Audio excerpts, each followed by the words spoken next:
नमस्कार मित्रों। आज हम सभी लोग क्लास 10 का पोएट्री का lesson number 1 dust of snow का अध्ययन करेंगे। डस्ट ऑफ स्नो जिसके कवि हैं रॉबर्ट फ्रॉस्ट। लेकिन इस लेसन को शुरू करने से पहले हम इस कविता के बारे में जान लेते हैं कि इन्होंने अपनी कविताओं में किसका अध्ययन किया है, किसका वर्णन किया है, किस प्रकार की बातों को इन्होंने अपने कविता में बताया है। सबसे पहले हम उसके बारे में जान लेते हैं कि इन्होंने अपनी इस कविता में एक सरल और छोटी कविता का वर्णन किया है, फिर भी इसका अर्थ गहरा और बड़ा है। कवि कहता है कि कैसे किसी के शरीर पर बर्फ का अनुभव करने जैसे छोटा सा कार्य किसी दिन को खुशनुमा बना सकता है।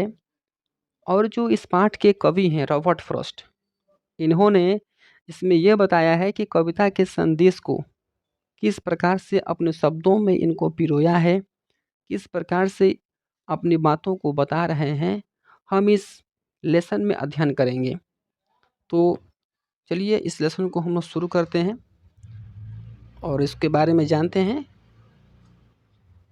सबसे पहला चीज़ देखिए, इसमें सबसे पहला चीज़ इसमें दिया गया है कि द वे का मतलब होता है रास्ता, लेकिन रास्ते से मतलब नहीं है।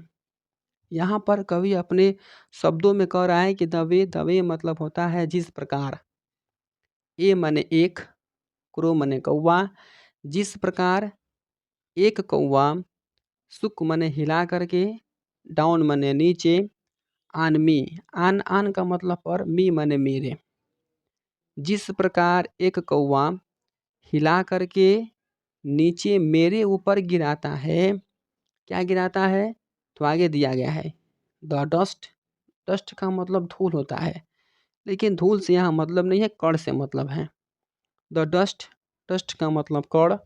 ऑफ स्नो का मतलब होता है बर्फ के। ऑफ मने का के, स्नो मने बर्फ। बर्फ के कणों को फ्राम का मतलब से, ए मने एक, हेमलॉक मने धतूरा, ट्री मने पेड़।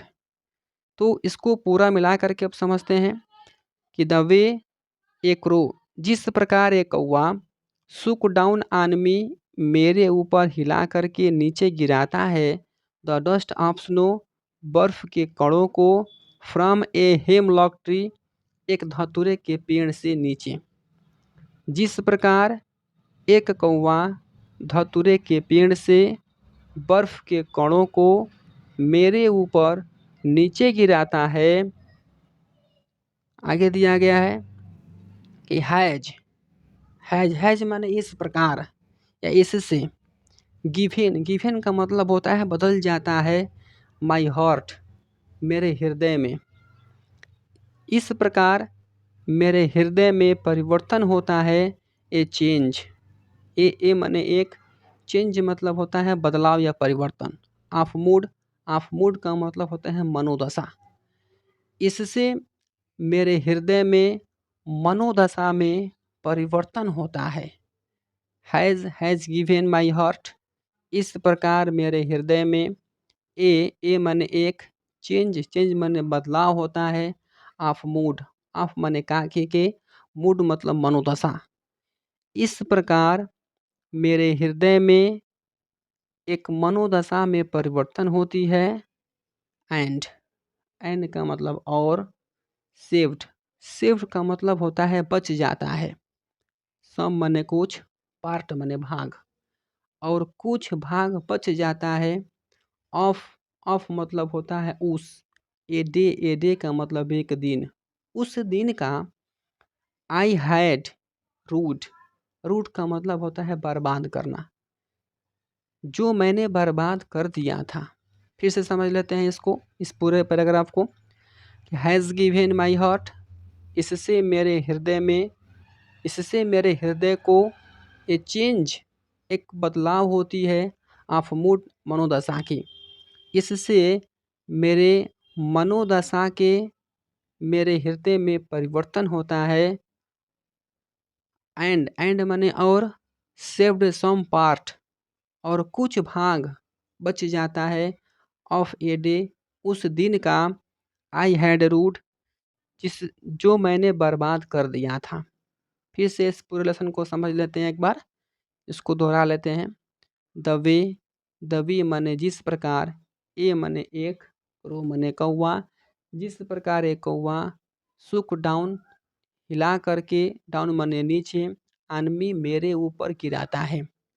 जिस प्रकार एक कौवा नीचे हिला करके मेरे ऊपर गिराता है, द डस्ट ऑफ स्नो बर्फ के कणों को, फ्रॉम ए हेमलॉक ट्री एक धतूरे के पेड़ से। जिस प्रकार एक कौवा धतूरे के पेड़ से बर्फ के कणों को नीचे मेरे ऊपर गिराता है, तो हैज़ इससे, गिवन माई हार्ट मेरे हृदय में परिवर्तन हो जाता है, ए चेंज बदल जाता है, ऑफ मूड मन की दशा, और इससे मेरी मन की दशा में परिवर्तन हो जाता है। एंड मने और, सेव्ड बच जाता है, सम मने कुछ, पार्ट मने भाग, और कुछ भाग बच जाता है, of a day, of a day का मतलब होता है उस दिन का, आई हैड रूइड जो मैंने बर्बाद कर दिया था। तो इस पूरे लेसन को हम लोग पढ़ लिए हैं।